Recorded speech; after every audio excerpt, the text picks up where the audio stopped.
wasn't a tall man. You know what I mean? Wasn't big, nothing. But to me, he looked like, that wasn't the one. That was Danny Boy spilling the tea on Biggie's alleged assassin, a guy who for years felt more like some ghost story than a real person.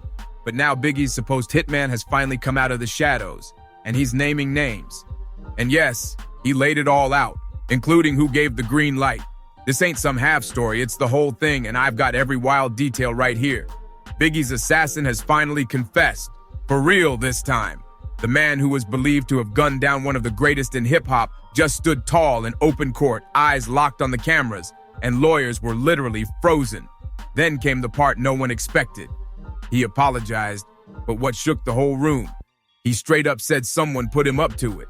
Before we break down that insane courtroom moment, we gotta rewind to Biggie's final 48 hours. Because now that we know what went down, his last moves suddenly make a lot more sense. March 5th, 1997, San Francisco. Biggie was chilling with JV and Elvis on 107.7's Doghouse radio show. He seemed upbeat, but worn out. The kind of tired that goes deeper than no sleep. Like a storm was brewing inside. You know what, sometimes I just rather be dead, because in heaven or hell I could just chill out and I don't have anyone stressing on me. And then, out of nowhere, he dropped a cold, haunting line on air. The room froze. Nobody saw it coming. He tried to laugh it off after like it was nothing. But behind that laugh, you could feel the weight of it all, like he was carrying something he couldn't shake. Biggie had just wrapped up Life After Death, his album that would soon become iconic. He'd been grinding coast to coast promoting it, barely catching his breath. He was already hurt in every way. 2 heavy blows that left scars. First, losing Tupac in a brutal drive-by. And second, the growing fear, the dark feeling that he might be next. He even said it in that same radio chat. Just 3 days later, on March 8th, Biggie rolled up to the Soul Train Music Awards in LA, and from what people saw, he looked good. Cool, chill, even kinda hopeful that all the chaos between the East Coast and West Coast was finally cooling off. In fact, during another interview that same weekend, Biggie straight up said he was done with the drama. But not everybody was ready to let it go. That same night, Vibe magazine threw a big party at the Peterson Automotive Museum in LA, and the place was lit. We're talking celebrities packed in tight, big-name producers and security all over the place. By the early morning of March 9th, the scene was wild, wall-to-wall people. Around 12:30 a.m., the fire marshal had to shut the whole thing down because it was getting too crazy outside. People started rushing out. Puff Daddy's SUV took the lead, and right behind him was Biggie, riding in a green Chevy Suburban with Lil Cease, G-Money, and his security guy D-Rock. Then, red lights. Somebody might try to get me, but I'm just gonna make it hard as F. Silence. Gunshots. Lil Cease, who was sitting in the car, later described it all. Raw and unfiltered. Everyone dropped low, trying to duck. It was chaos. But Biggie, he couldn't get out. His door wouldn't open. He got hit 4 times. One of those bullets went straight to his heart. When they made it to the hospital, security guard Gene Deal yanked Biggie out of the SUV, looked straight at Puff and shouted, "He's dead!" Puff didn't want to believe it. Nobody did. But there was no denying it anymore. Just like that, Christopher Wallace, a father, a husband, a son, and a music legend, was gone. And this is where it gets dark. A special task force got pulled together, led by ex-LAPD detective Greg Kading, to dig deep into Biggie's homicide. After years of silence, pushback, and lawsuits, Kading dropped a bombshell. The unthinkable was true. There were names, there were witnesses, and one person, yep, just one, walked away with full immunity. According to Kading, a man named Wardell Poochie Faust, an alleged Bloods hitman and known associate in Suge Knight's circle, was the one who pulled the trigger. This wasn't some random street guy. Poochie had a history, tied to multiple homicides, and had long been whispered about in connection to Biggie's ending. But the real shocker? Suge Knight's girlfriend at the time was reportedly the middlewoman in setting up the hit, and she got a full immunity deal in exchange for what she knew. It wasn't really a beef to me in the beginning. It just happened to wage into a East Coast, West Coast. That deal stayed under wraps for years, until Kading finally dropped it in an interview after retiring from the force. And here's the crazy part. All that info, it led nowhere. Kading said Suge Knight was too slick with it. He never left a trail, never said anything that could come back on him. That immunity? Totally wasted. But then this year, the whole case flipped upside down. Out of nowhere, a man with direct involvement in the shooting showed up in court. and the media went wild. Reporters couldn't tweet fast enough. He wasn't just some witness, he admitted he helped set up the whole drive-by. And then he said 5 chilling words that stopped the courtroom cold. "I'm sorry. I ended Biggie." He didn't hold back either. He told it all. Who paid him, what car they used, the exact time, and even described the weapon. He mentioned how Lil Cease was yelling out the car window to some girls right before the shots rang out, a detail only someone actually there could have known. But what hit hardest? He claimed this wasn't about East Coast versus West Coast. Nah, he said it was personal, a message. And worst of all, Biggie wasn't even the main target, just collateral damage. That confession forced the case wide open again, making investigators re-examine all the old evidence, including how badly the LAPD messed up the original crime scene. You gotta mature until something may happen to you, like you going to jail or you catching a case or somebody trying to do something to you. And that's what leads us straight into Biggie's most haunting claim ever. Biggie's mother, Valetta Wallace, wasn't about to sit back and do nothing. She spent millions chasing justice for her son. She even took the LAPD to court, accusing them of covering up the truth and having shady ties to Suge Knight and Death Row Records. And guess what? Official court documents backed up those claims. But the case got tossed, not because it lacked evidence, but because the LAPD refused to settle or cooperate. Valetta was left drained, emotionally and financially. And with no way forward, she had to step back. But don't get it twisted. She never gave up. Years later, she sat down face-to-face with Greg Kading, the same retired LAPD detective who cracked the case wide open. Kading said she was nothing but graceful, said she had a powerful calm about her. She wasn't looking for payback. She just wanted truth. And after today's courtroom confession, maybe she's finally getting that closure. But what was Biggie feeling just hours before it all went down? That's where a long-forgotten radio interview comes in, the very last one he ever gave. And let me tell you, it's chilling. In that interview, Biggie hinted that he felt like he was being watched, like someone was out there tracking him. And he dropped one eerie line that almost no one caught at the time. He knew something bad was coming. He just didn't know how soon. And what makes it even worse, the man who confessed in court this year, he wasn't alone. He said there were 2 others involved, and they're still out there walking free. Next, we're diving straight into the pay-for-hit conspiracy, the cold, hard money trail that funded Biggie's assassination. Did it to Jordan, they did it to Bill Cosby. They're gonna attack you if you're on top. And wait until you hear what Suge Knight was out here plotting from inside prison. Secret conversations, hidden bank transfers, and audio tapes the public's never heard before. Biggie's homicide isn't just a rap beef gone wrong. It's blood money, secrets, and a silence that's finally cracking wide open. And behind that crack in the case, something way darker than a random drive-by or some East versus West Street feud. This wasn't about gangs, it wasn't just about Suge Knight either. This was business, straight up blood money. A hit that was ordered like it was lunch, clean, fast, and fully paid for. And that money trail? It starts with a phone call, one made from prison, right after Biggie was slain on March 9th, 1997. Suge Knight was already locked up for a probation violation, but that didn't stop the phones from ringing. And he wasn't just talking to his lawyers. Suge was dialing into the outside world, reaching out to people who had power on the streets. One of those people, Wardell Poochie Faust, the same guy Detective Greg Kading named as the alleged trigger man. Witnesses later testified that Suge was using his girlfriend as the go-between, keeping things clean. She was passing messages to Poochie, helping set things in motion. And let's not forget, she got full legal immunity, no charges, no time, nothing. Kading confirmed it. Suge's girlfriend got protected status, and it wasn't just talk. The FBI flagged a suspicious bank transfer the day after Biggie's death. It didn't come from Suge directly, but the account holder, deep inside his inner circle. You don't need fingerprints when the money tells the whole story. And Suge had both, motive and the cash to make it happen. In his eyes, Biggie's death was a message. Just because Tupac's gone doesn't mean the battle is over. What's more chilling, Suge wasn't even trying to hide it.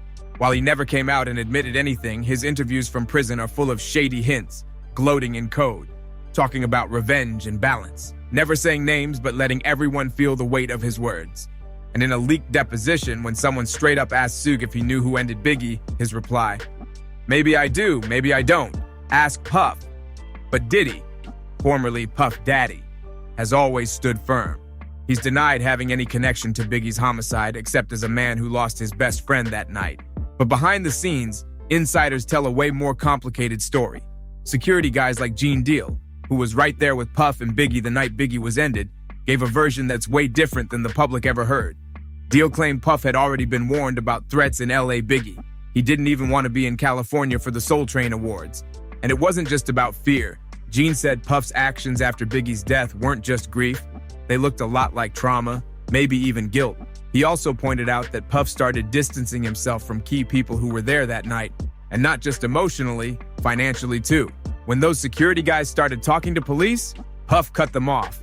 Now let's take it inside the SUV. What really went down in those final moments? According to Lil Cease, who was sitting right next to Biggie that night, there were 0 warning signs. Just a regular LA night. Girls on the corner, music in the air, and then gunshots. No words, no warning, just bullets. And when they looked over, Biggie wasn't moving. Gene Deal, the same guy who helped carry Biggie into the emergency room, dropped a heartbreaking detail that stopped a courtroom cold. He said, he peed on himself. He did. That right there shattered the myth that this was just street life or some rap beef. This wasn't about hip-hop rivalry. This was a hit. Cold-blooded homicide for hire. Now, 27 years later, one of the men involved has finally decided to speak. But why now? Why wait 2.5 decades to confess? Simple. He got tired of running. The unnamed man, protected under witness security, filed for a plea deal in exchange for immunity from unrelated charges. In an affidavit obtained by internal investigators, he gave it all up. He laid out how the hit went down, admitted he was paid, and named Poochie as the shooter. But that's not all. He also named a second accomplice, a guy whose job was to be the lookout and clear the path after the hit. In his own words, I was in the car. I watched Poochie raise the piece. He didn't even blink. He said, it's done, and we dipped. That confession is now blowing the lid off everything. And here's where things start to spiral even deeper. Because that second accomplice, he's still out there. No arrest, no charges, walking free like nothing happened. The only reason his name even came up is because the hitman's confession dropped a nickname, one that cops had already connected to a string of wild club altercations in Compton. Most of them were already on file with police reports. So why hasn't law enforcement stepped in? One word, technicality. The confession hasn't been made official yet. Investigators are still digging through every piece of it, trying to verify the details. But sources say, if it checks out, this could finally bring down actual charges. And not just for the accomplice. It might even open up a real case against Suge Knight himself. Meanwhile, Valetta Wallace, Biggie's mother, hasn't backed down one bit.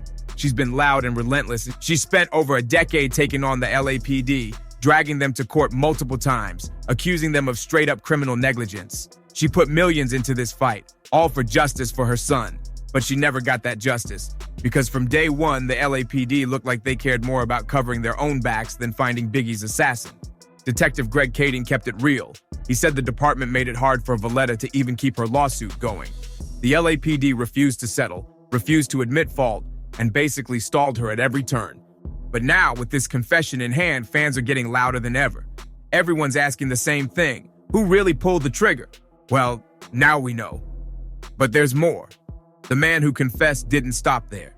He said Biggie's hit was just a test run, a setup, the first strike in a bigger plan. He claimed there was another East Coast rapper lined up next. A second hit was already being planned, but it got called off last minute because too many people were watching.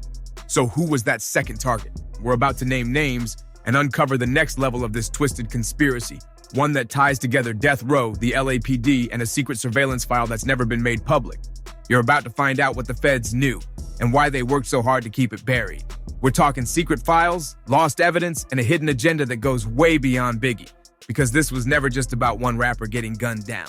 This was about power, about shutting down voices that got too loud, too rich, and too influential. And the scary part, it wasn't just about the music industry. This rabbit hole runs way deeper, into the very systems that were supposed to protect Biggie, into an FBI file that mysteriously vanished, into another East Coast rapper who was marked for death just days after Biggie was ended. Let's start with the list. Yes, there was a real hit list. An internal LAPD memo, leaked during the Wallace family's civil lawsuit, revealed the existence of a documented, though unofficial list of targets allegedly tied to people connected with Death Row Records. Names on that list? Biggie Smalls, Nas, Busta Rhymes, and one more artist whose name was blacked out. And this wasn't just some rumor floating around. It was brought up in open court as part of a discovery motion tied to the Wallace family's lawsuit against the LAPD. Even crazier, multiple FBI and LAPD files connected to the homicide just vanished, gone, no trace. One key witness, a former informant, claimed Nas was supposed to be next. He was targeted for a hit during an upcoming West Coast tour stop, but at the last minute, Nas canceled the event, citing security concerns. And just like that, the plan was dropped. The trail froze again, until now. The same man who just confessed to helping set up Biggie's homicide dropped another bomb. He said he was approached again months later by the same people to handle the hit on Nas. But this time, he backed out, said he had already done his part and wanted out. Still, his testimony is now being seriously reviewed by federal agents, reopening the possibility that Biggie's homicide wasn't an isolated act, but part of a bigger organized campaign to wipe out East Coast talent. This wasn't just rap beef. This was a battle over business territory. Because while the world was distracted by flashy MTV appearances and the glitz of the Source Awards, behind closed doors, something way more sinister was unfolding. And the real story is only now coming to light. West Coast power players were feeling the heat, boxed in and losing grip. Puff Daddy was blowing up. Biggie had just hyped Junior MAFIA's second album, and Bad Boy Records, it was on fire. Meanwhile, Death Row was falling apart. Suge Knight was locked up, Tupac was gone. Dr. Dre had bounced and Snoop was already eyeing the exit. With their empire crumbling, there was only one move left. Strike hard, strike fast, and send a message loud enough to shake the whole industry. But the plan backfired, big time. Because the second Biggie was gone, the world didn't fold. It got louder, and leading the charge, Valetta Wallace, fueled by grief, fury, and millions in legal firepower.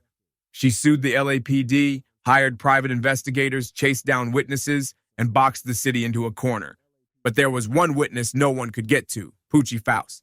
In 2003, he was gunned down in Compton, 10 shots while riding his motorcycle. The LAPD labeled it a gang hit, but a lot of people ain't buying that. Too many loose ends. One of the original investigators on the Biggie task force said the timing wasn't a coincidence. People were getting nervous. Poochie knew too much, and somebody clearly didn't want him talking. After Poochie's death, everything went quiet. Until 2024, when that anonymous hitman finally stepped forward. And now, the floodgates are wide open. But what about Puff? Puff Daddy, now Diddy, has spent decades shaking off the smoke. Allegations, lawsuits, whispers in the shadows. Some say he was just caught in the storm. Others, they claim he was playing both sides. But here's what can't be denied. After Biggie's homicide, Puff took over the narrative. He dropped "I'll Be Missing You," turned Bad Boy into a global powerhouse, and built a billion-dollar empire off the legacy that was left behind. But those who were close say the cost was heavy. Gene Deal, Puff's former security, said it best. Man, he had so much love, but then Puff cut him off. Not because he failed, but because he told the truth. And that's what this whole story has always been about. Truth. No matter how dark, no matter how messy. Truth. Biggie was just 24 years old. He left behind 2 kids, a grieving mother, and a legacy that reshaped music forever. And even now, nearly 30 years later, his mother, Valetta Wallace, still wakes up every day searching for answers. But for the first time in decades, she might finally have them. So where do things stand right now? Here's what we know. The hitman has confessed, under oath. 2 co-conspirators were named, one is gone, dead. The other, still free. Suge Knight's girlfriend, the one who allegedly helped set the whole thing up, she got a full immunity deal in exchange for her cooperation. Nas was supposed to be next. And the FBI, they might have buried files that would have blown this case wide open. As for Suge, he's still behind bars and still refusing to say a word. When a journalist recently asked him if he knew who ended Biggie, Suge smirked and dropped the same cold line, "Ask Puffy." But people have stopped asking, because now we've got real answers. And here's the wildest twist of all. Before he died, Biggie recorded one last song, a track that never made it onto Life After Death. The label buried it, said it was too raw, too real. But in that unreleased track, Biggie reportedly mentioned a black truck creeping outside the club. Back then, fans thought it was just another line, just storytelling. But now, it might have been a warning. Maybe Biggie knew. I just want the truth. That's what Valetta Wallace said in a 2023 interview. And for the first time, it feels like she's getting it. Because the man who confessed to pulling the trigger said it straight up. I didn't know him. I didn't hate him. I was just doing what I was paid to do. Now he's got to carry that ghost forever. But did Biggie know he was being hunted? Christopher Wallace wasn't some clueless star. He wasn't reckless. And he definitely wasn't shocked when the bullets came. Look close at his final days. It's all there. He felt the danger. He talked about it.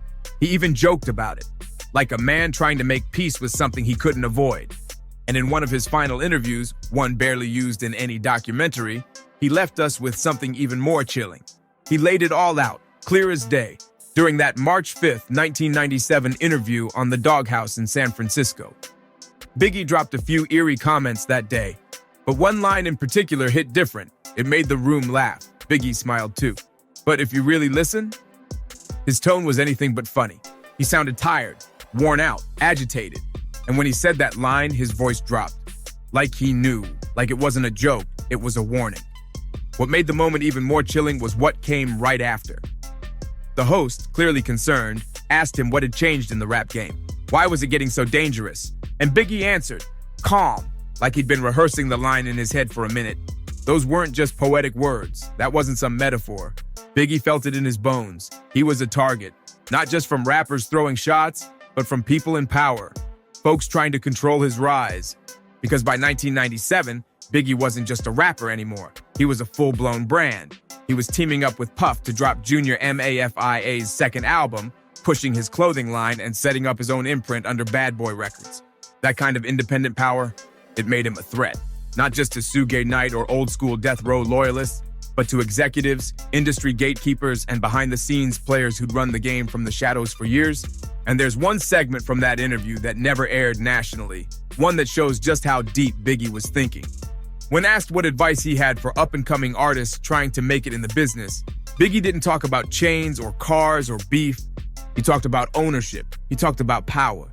Biggie had started working quietly with a private legal team, trying to restructure his publishing deals, planning moves that most artists in his era wouldn't even think about.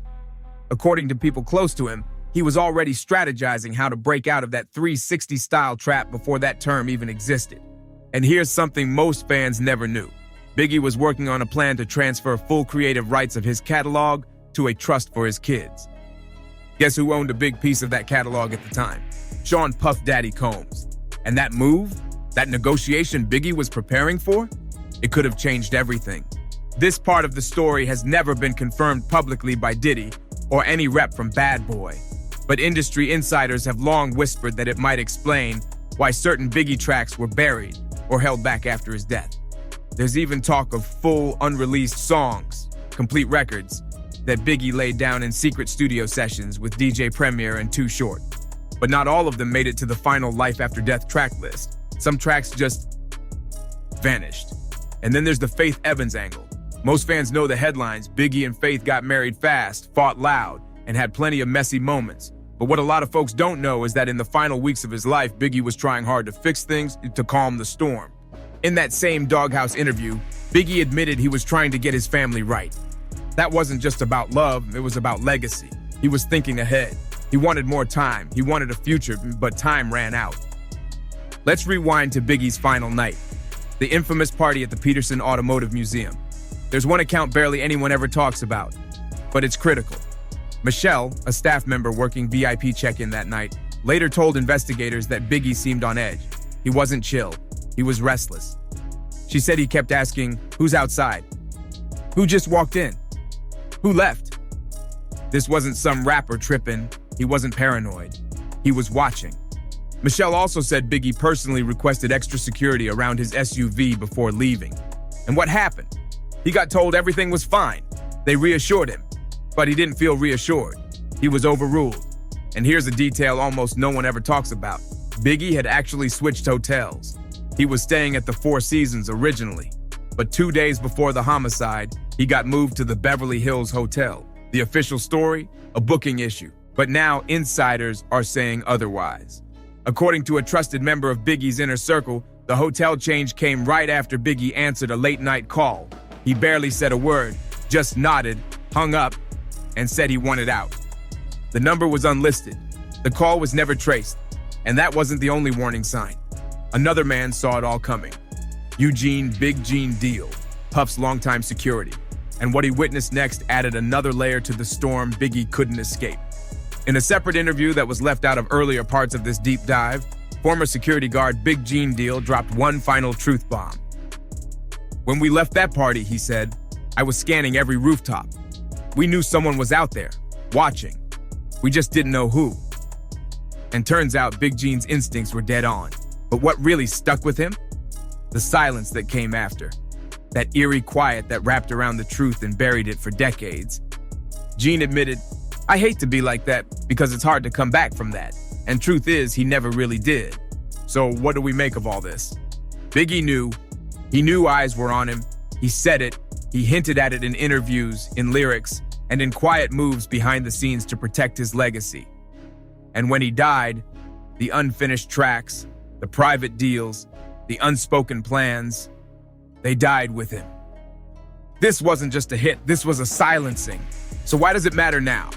Because when time passes, history starts telling lies. And when there's no one left to correct those lies, they stick. But Biggie, he left clues in every bar, every radio drop, every offhand comment in interviews. He was telling us. The real question is, were we listening? Christopher Wallace saw it coming. Maybe not the exact night or the exact corner, but in his heart, he knew. His behavior, his lyrics, his paranoia, it was all leading somewhere. And now, 27 years later, the world is finally waking up. Not because police demanded justice, not because the music industry fought for answers, but because of one woman, his mother, who refused to give up, ever.